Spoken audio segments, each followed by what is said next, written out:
Welcome to the Oddcast, where we delve into the shadows of the unexplained. Today, we're journeying to a quiet patch of woodland in Suffolk, England, a place forever etched into the annals of UFO lore. Rendlesham Forest. This isn't just any forest, it's the site of what many call Britain's Roswell, an incident so compelling because it involved trained military personnel, detailed reports, and even physical evidence. First, let's set the scene. We're in Suffolk, East Anglia, England, a picturesque county of rolling fields and quaint villages. But in December 1980, this tranquil landscape was also a key strategic point in the Cold War. The US Air Force operated two critical bases here, RAF Woodbridge and RAF Bentwaters, leased from the UK. These weren't just any air bases, they were on the front lines, storing nuclear weapons and housing hundreds of American service members. Right next door to these bases lay Rendlesham Forest, a vast, dark expanse of pines and heathland. It's a popular spot for walkers and cyclists today, but for a few chilling nights in late 1980, it became the stage for something truly extraordinary. Something that would send ripples through the highest levels of both the US and UK governments.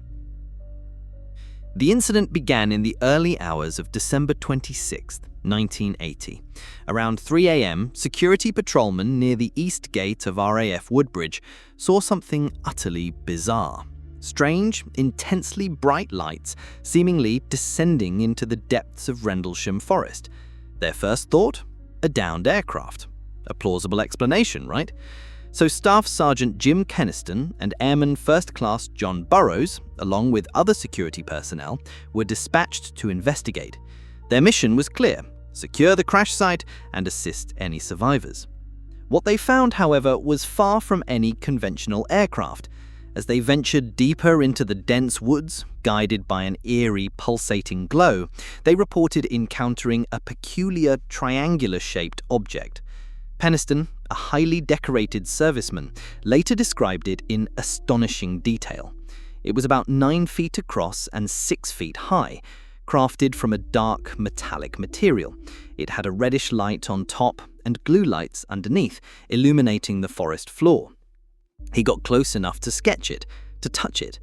He said it was warm and smooth, feeling like polished metal, and bore strange hieroglyphic-like markings etched into its surface, symbols he'd never seen before, geometric shapes that defied identification. Can you imagine that moment, standing just feet from an unknown object in the dead of night, deep in a forest? It must have been surreal. After this initial mind-bending encounter, the servicemen retreated, only to return to the site later that morning. What did they find? Compelling physical evidence. 3 small triangular depressions in the frozen ground, consistent with landing gear. There were also burn marks on nearby trees and broken branches, as if something heavy and hot had settled there. And to add another layer of mystery, initial radiation readings taken at the site were reportedly elevated, though the exact significance of these readings would later become a point of contention and debate. Now, that might have been the end of it, a strange, isolated incident easily dismissed by the authorities. But 2 nights later, the story intensified dramatically. In the early hours of December 28, 1980, Lieutenant Colonel Charles Holt, the deputy base commander at RAF Bentwaters, decided to investigate the site himself. Holt was a no-nonsense, by-the-book officer, not prone to flights of fancy.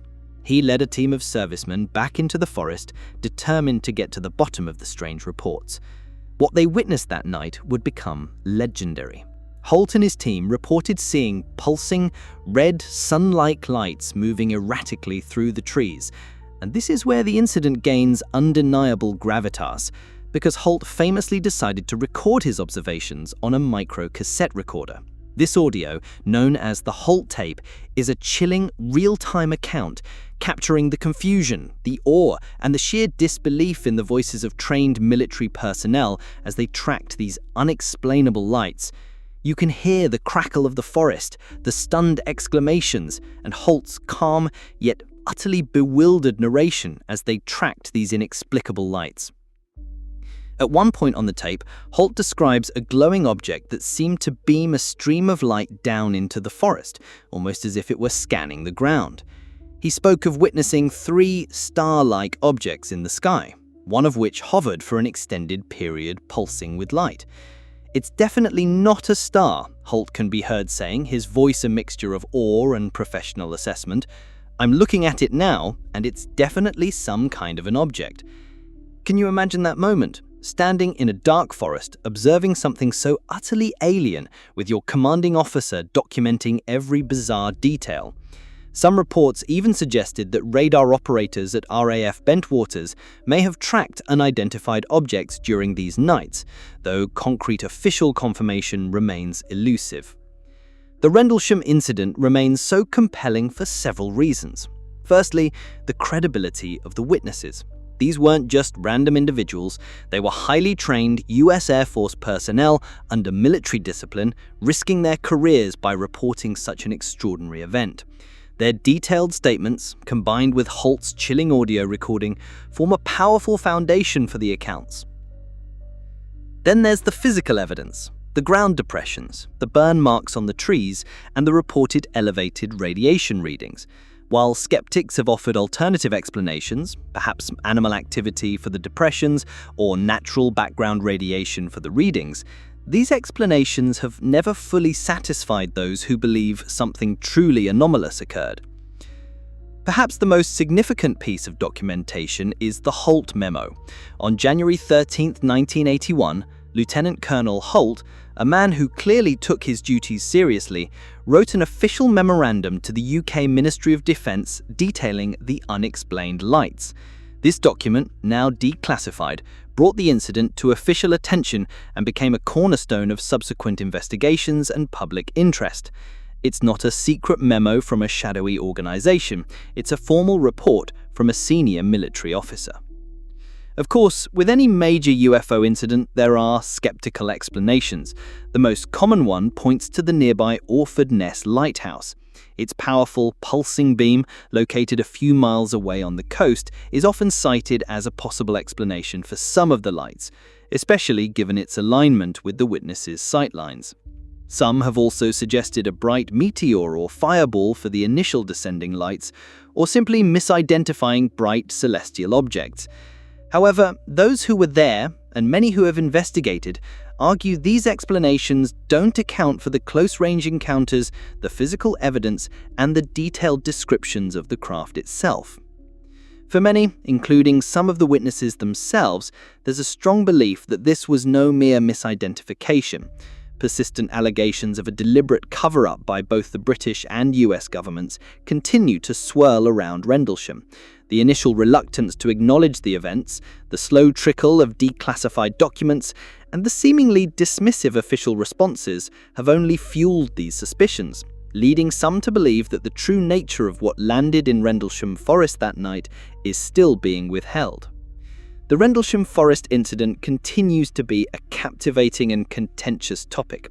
Its unique combination of credible military witnesses, alleged physical traces, and an undeniable official memorandum ensures its place as one of the most compelling unsolved mysteries of the modern era.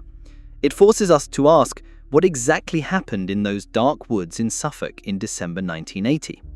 Was it truly an extraterrestrial craft, a never-before-seen military experiment, or a series of misidentifications by highly stressed personnel? The debate rages on. Fueled by books like Nick Pope's Encounter in Rendlesham Forest, which he co-authored with primary witnesses John Burroughs and Jim Penniston, or Peter Robbins and Larry Warren's Left at East Gate, which offers an insider perspective on the alleged cover-up. These accounts, alongside countless documentaries and investigations, ensure that the echoes of Rendlesham Forest continue to resonate, prompting us to ponder the unexplained and look to the skies with a renewed sense of wonder and perhaps a little unease. And with that, we conclude this episode of the Oddcast. What do you think really happened in Rendlesham Forest? We'd love to hear your theories.